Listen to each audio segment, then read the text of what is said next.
All right, good afternoon, NearCon colleagues. Hope you enjoyed your lunch. Hope you're feeling full. My name is G. Clay Miller. I am a partner at the digital asset firm Penrose, and I also get to serve as the digital finance advisor to the government of Bermuda. This is my third NearCon, my team's third NearCon after Lisbon and Bangkok, so I'm very excited to be back here with you all in San Francisco. Quick show of hands, how many of you have been to Bermuda before? Okay, we got a handful. That's great. Well, I'm sure after you hear the conversation with this gentleman, the Honorable E. David Burke, Premier of Bermuda, you'll all want to visit. Our Premier has a background in tech with a master's in information systems. He was previously an entrepreneur before becoming Bermuda's youngest Premier in history. And he is now in his final term, having recently come off his third election victory in a landslide win, and over the last 7 years has made significant milestones and accomplishments in our digital asset industry. Let's give him a big round of applause. You all are too kind. I feel like I'm the only one here in this place in a suit, but we'll make it work. All right, let's get started, Premier. So you've been championing digital assets since 2017, well before they were broadly accepted by institutions and governments.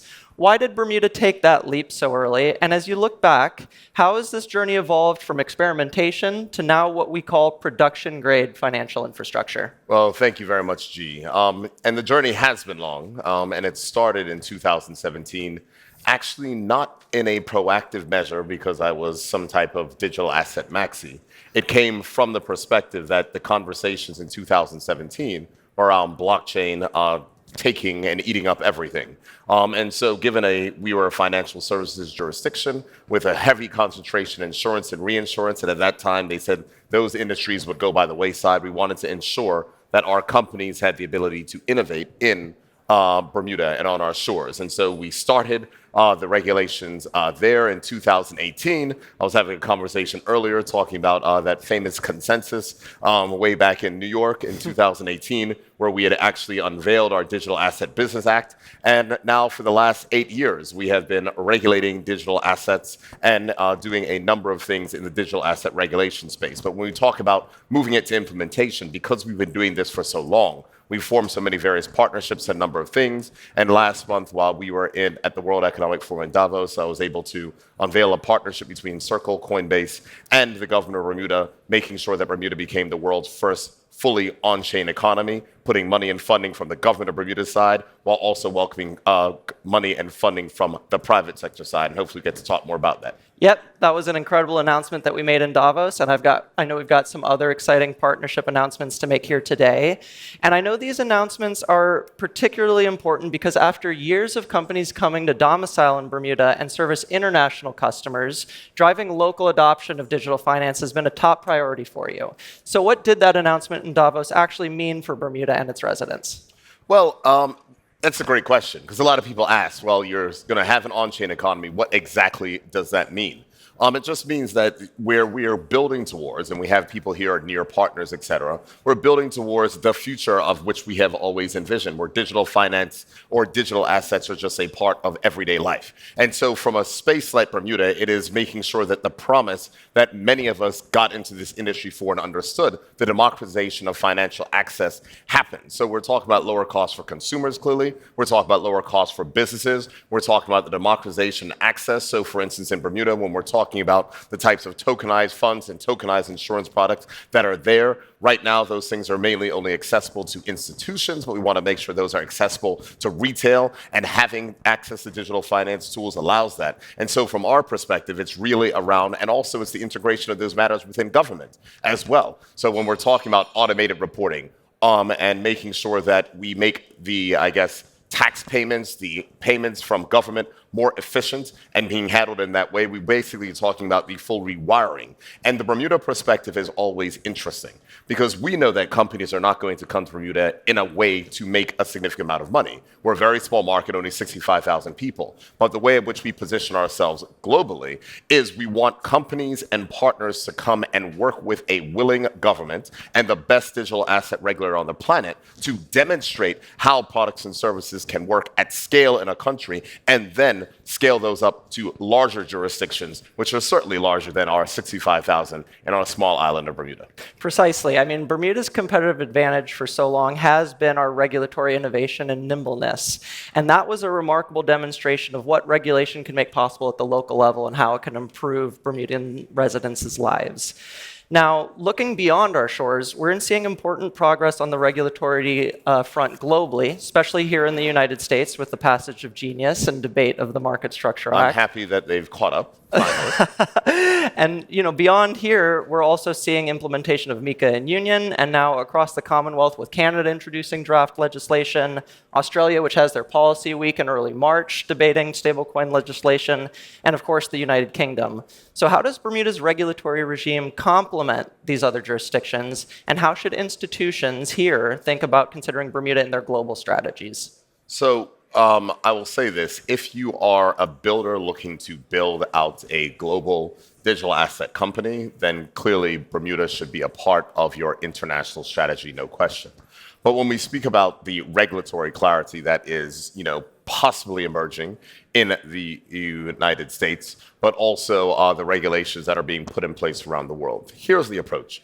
Bermuda was one of the first. We know that in the European Union, the MiCA regulations and the MiCA law, et cetera, a lot of those borrowed from what it is that we're doing. We recognize that we were, testifying in Congress in 2019 and 2020 around the work, and so we know that a number of persons have borrowed from what Bermuda has done because we've certainly given regulatory clarity. I even remember as far back in 2019, we were asked to present to the OECD to make sure that we could share the work of which we're doing, because at that point in time, they were trying to figure out how do we regulate this? How do we deal with the AML constructs and concerns that may be a part of this? So from the perspective of what Bermuda has been doing, we've been always sharing our regulatory expertise because we recognize that we cannot be all things to all people. But when we're looking at this from a global perspective, we would certainly welcome more and more jurisdictions to know and to understand and to provide the clarity of which exists. So from our regulator perspective, I have no doubt in saying that we have the best digital asset regulator on the planet. We've been doing this for 8 years. There is nothing that we have not seen. We started from the basis of going on a very broad basis, and we giving regulatory clarity to lending, to staking, to other activities which were taking place, making sure we gave regulatory clarity to derivatives, and now we're making sure that we're moving on to space with digital identity and others. And so we continue to work with global regulators, whether or not those are the connections that we have with US regulators, educating them on how to regulate these particular matters. Also, as you said, working with the European Union and also with the United Arab Emirates as well, where we've established a regulatory bridge with Abu Dhabi Global Markets, borrowing on our expertise because, as I said, regulators, global regulators know if they want to find out how to regulate digital assets, they should go to the jurisdiction that has been most successful at regulating digital assets, and that is Bermuda. Precisely, and I think a great example of that is how Circle, Coinbase, Kraken all got their initial licenses in Bermuda, started to expand globally, now starting to offer products and testing them across the entire ecosystem of Bermuda, from individuals, consumers, government, our institutional capital markets. And I know we've got a new announcement that we have today about another partnership just like that. You interested in sharing? Which partnership is that? Is that one with Near? That's the one with Near. Okay, well, absolutely. So the thing is that what we like to do is that we want to make sure that we demonstrate what these new tools mean in practice. And so from this perspective, great to be here at NearCon. As you said, it's your third. It is my first, and happy to be here as well. But on the perspective that we are working with Near Foundation to launch and deploy within the government of Bermuda a private AI chatbot that will enable interactions for our citizens to go ahead and get particular information. We're starting on one of the most complex problems with one of our public servants, and that is matters that are related to pensions and pension calculations, which is something that is personal and individual to persons. But we're looking to make sure we go further. And I think it's important that we discuss the opportunity in Bermuda and the opportunity of which we are trying to make sure that happens. Because from our perspective, Bermuda is the home of insurance and reinsurance. We have a significant capital base in Bermuda of $2 trillion. And the real question is, how do you make sure that that pool of capital, as we call it on the buy side, can be able to be more capital efficient when we're talking about the new types of tools? So I'm happy to lean into that a little bit further. Yeah, absolutely. And we're really excited to be working with NEAR as this first government use case for artificial intelligence. But I do want to pivot to your next point, which is the institutional capital markets. So with regulatory clarity, we're now seeing digital assets move mainstream into banking, asset management, reinsurance, and with Bermuda sitting at the intersection of both digital finance and capital-heavy reinsurance markets, how do you view the opportunity in connecting these industries? What are the most tangible values being created today, and how do you see artificial intelligence playing a role in the future? So let me speak on that a little bit further because I think it's helpful. And just to take, a step back, when we look at Bermuda's insurance industry, we recognize that we have $2 trillion of assets. And I just mentioned it's kind of like a buy side when we're talking about whether it's tokenized funds, whether it's other matters. But when we look at what the future of digital finance is going to be in a buzzword, agentic AI society, there's really a question of what is the future of financial services going to look like when it is combined with artificial intelligence? Now, from a plain and simple perspective, if you're just doing it on a non-institutional basis, you can go ahead and play with your various tools, et cetera, and connect your agents, et cetera. But if you're looking at it from an institutional perspective, the question is, how are these AI agents licensed, regulated? How are they going to work? And if they're actually going to be conducting business transactions on behalf of institutions, then how do you make sure that those things are regulated in the right and proper way?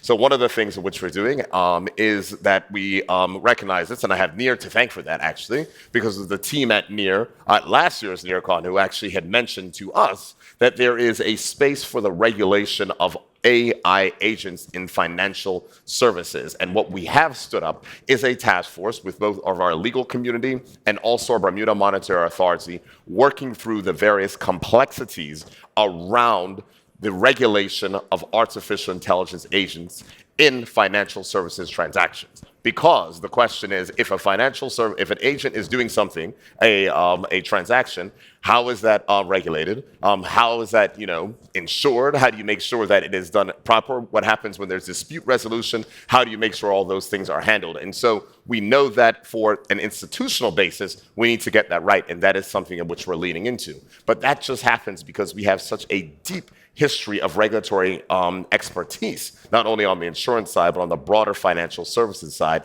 And with our track record of innovation, we're able to work with companies who know that they're in our ecosystem that want to test out these particular items. And we also know that we have the providers who are looking at in our innovation hub who want to say, this is something that we want to do. Can you help us work with this? Incredible. So this would be another world's first regulatory innovation in Bermuda.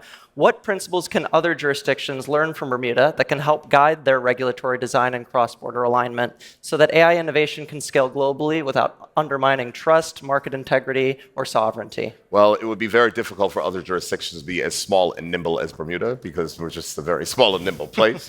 So I wish them the best at shrinking themselves to being 65,000 persons.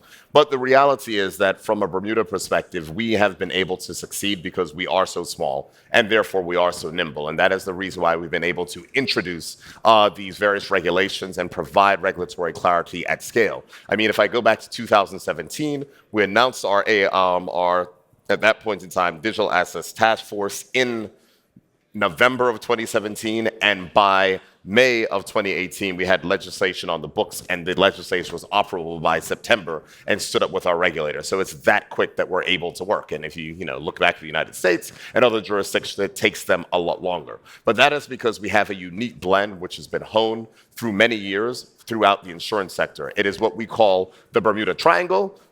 Play on words, yes, but from our perspective, this is the unique working relationship between the government, which is there to sponsor laws, the industry, which tells us what they want, and our regulator, who will tell the government how to responsibly regulate these particular aspects. All three play a unique part, and there's a continual feedback loop from industry to the regulator that will then come to the government and say, these are the upgrades, the regulations and legislation that we want to make in response to what industry has come with us. So that is the reason why we're able to get regulatory clarity for derivatives. That's the reason why we're able to get regulatory clarity for lending and staking. It is because our industry partners said, this is something of which we need. And so the reason I bring that up is if you're part of the Bermuda ecosystem, if there is something that you are having a regulatory challenge with, you can always be a part of our innovation hub with the Bermuda Monetary Authority, working with them and saying, this is a challenge of which we want to do.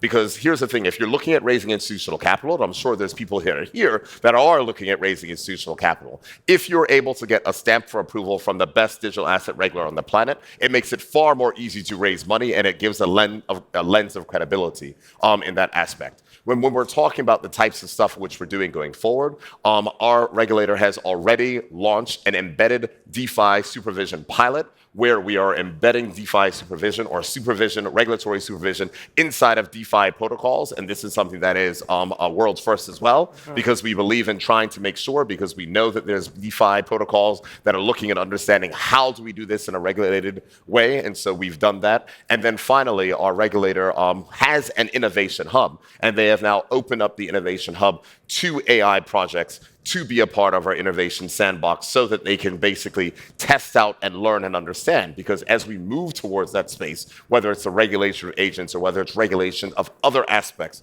of financial services transactions powered by these particular matters, it is around figuring out how we do that in a responsible way. And the BMA is ready and willing to accept those applications for people to be a part of our ecosystem, our growing ecosystem. Incredible. Okay, final question, Premier. What message do you want to leave the industry leaders, innovators, and researchers here working on AI today? Oh, well, that's a big one. What message? The first message is that Bermuda is beautiful, so if you've never been there, you should come and visit. That's the first thing. We welcome persons, and we recognize that we don't market ourselves as well as other jurisdictions do. We recognize and understand that, some of the lawyers, the law firms may be sending you to other islands and other places. But I can say without fear of contradiction that the best digital asset regime on the planet is in Bermuda. There is nothing that our regulator has not seen and does not have the ability to do. And what's the thing? You will get an answer, yes or no. You won't get stuck in a box. You'll get an answer within 4 weeks. You'll either say, yes, we can do it, or no, we cannot. And that is something that I think is important, and I think that's something that builders and founders and other persons certainly would welcome. Secondly, thing is that while we welcome people to Bermuda, we also every year throw a digital finance forum that is going to take place this year in May. You can leave sunny San Francisco or from wherever you are and come to wonderful sunny Bermuda from the 11th to the 14th of May. We have a whole summer full of events, but that is going to be one of our particular highlights. And the third thing in which I will say, kind of reprising what I had said before, any company that is looking at going global and wants to have a global footprint, Bermuda should be a part of your digital asset strategy.